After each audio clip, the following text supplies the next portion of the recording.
Brënda derës që të sjell nga pedonalia e Tiranës, në një prej shtëpive më të vjetra dhe më interesante të Tiranës, ndodhet pra ky kompleks godinash.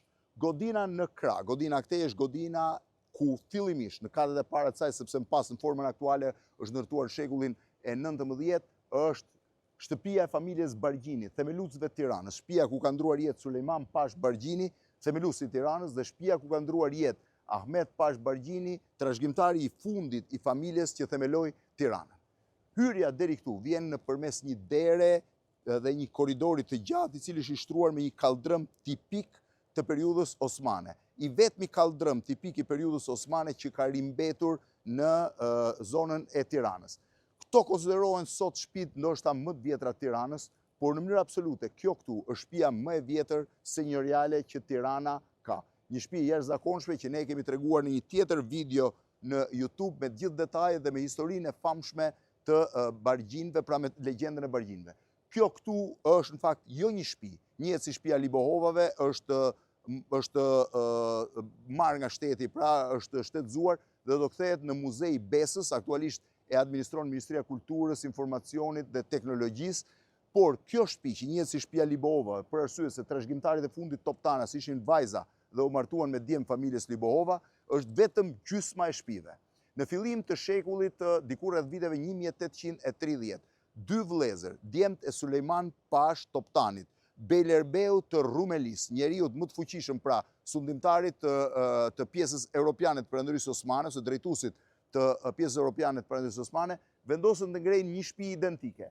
Kjo është njëra pjesë e shtëpisë, identik kaq, e replikuar në anën tjetër ishte shtëpia tjetër. Kjo ishte shtëpia e Selim Pash Toptanit. Pjesa tjetër ishte shtëpia e Ali Bej Toptanit. Shtëpia mbijetoi deri në vitin 1914, kur trashëgimtari i Ali Beut ishte Esat Pash Toptani. Në atë kohë, në përplasjen e tij me Haxhi Qamilin, trupat Haxhi Qamiliste, të cilat kërkonin bashkimin e Shqipërisë me Perandorinë Osmane, vendosën ta djegin shtëpinë e Esat Pashës. Por që të mos prekej pjesa e trashëgimtarëve tjerë, ata morën si xhade persiane, i lagën me ujë dhe veshën anën andej të murit. Kështu që kjo shtëpi që sot ka rreth 1500 metra katror me afërsi, ka pasur rreth 1500 katror tjera, duke qenë një prej shtëpive më të mëdha ndoshta në Ballkan. 3000 metra shtëpi, jam i sigurt që Greqia në fillim të shekullit të 19 nuk ka pasur një shtëpi kaq të madhe prej 3000 metrash katror, pavarësisht zhvillimit të Athinës mas viteve 1820. Në vitin 1927, në pjesën e pronave të Esat Pash Toptanit, që fillonin këtu dhe mbaronin te shtëpia me gjethe, Ahmet Zogu, që i mori ato si pronë shtetërore, ndërtoi pallatin e princeshave, që njihet sot si pallati i pionerëve. Ndërsa pjesa tjetër mbeti, në vitet e komunizmit ka qenë Instituti i Monumenteve të Kulturës. Unë po hyj t'ju tregoj këtë shtëpi, që është shtëpia e Selim Pashës dhe që do kthehet në Muze të Besës. Pjesa këtu besoj është rikonstruktuar, muret anësore janë me gur, po t'i shihni.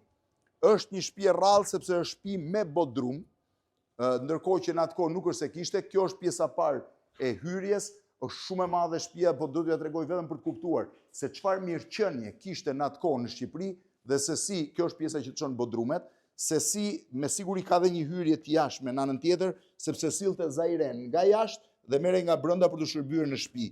Kjo është pjesa e bodrumit. Duhet heci, po është pak errësirë. Kjo është pjesë e bodrumit, i cili është një labirint në vete, vijon dhe në këtë drejtim e vazhdon në anën tjetër. Pra është një labirint bodrumesh që nuk ka nevojë, ja dhe dera jashtme që e sillte dhe vazhdon me labirint në anën tjetër. Ndërkohë që këtej po shkoj në pjesën, po rikthehem në pjesën e katit parë, është një shtëpi me një sipërfaqe, unë me Sadi Selim Pasha ka pasur 4 fëmijë, por këtu do të shihni, këtu ka qenë laboratori i restaurimit të ikonave dhe objekteve tjera të monument kulture. Shihni se e madhe është vetëm njëri kraj shtëpisë. Shihni dhe në anën përballë, se sa të gjitha këto ambiente kanë qenë të shtëpive. Gjëja që bën më përshtypje është që vetrata e xhamit është marnice. Është një vetratë xhami, shive sa e madhe. Është një vetratë xhami shumë e madhe. Xhamat vinin nga Venediku, këtej shkohet një pjesë tjetër që tregon dhe oborrin e jashtëm të shtëpisë, është krejt e rënuar për momentin. Ja dhe oborri i jashtëm i shtëpisë. i cili është në pjesën e mbrapme të shtëpisë, po vazhdoi të eci në pjesën e katit dytë. Imagjino, deri këtu janë me qindra metra katror. Besoj është 1500 metra, por duhet jetë dhe më shumë. Është vetëm gjysma e shtëpisë. Sipër do t'ja tregoj pjesën më interesante, se si shtëpia vjen dhe mbyllet me një derë falco që të çonte në fakt tek pjesa e alibeut, dhe këtej vazhdon prap ambienti, por nuk hyn dot se është e mbyllur dera. Këtej ka një pjesë tjetër që mund të ketë shërbyer si pjesë e haremllëkut, por nuk e di, nuk jam i sigurt për këtë. Është kjo pjesë këtu. Është dhe fiks me muezinin tani që me hoxhën në atmosferën osmane. Ndërkohë që po shkoj në pjesën e sipërme për treguar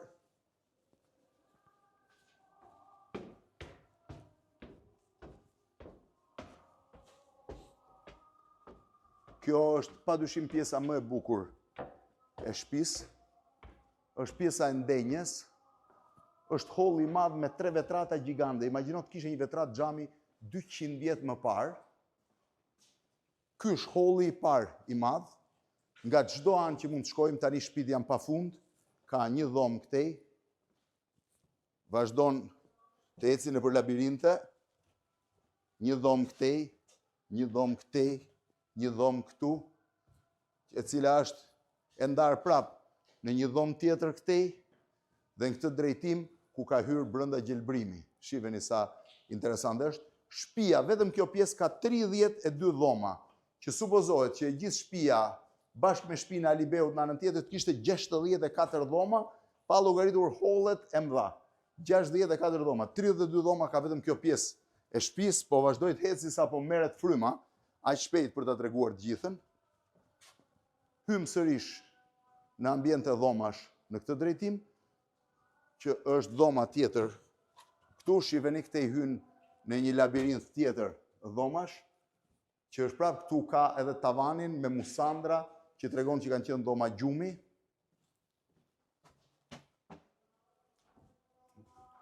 Riec në pjesën e këtejshme.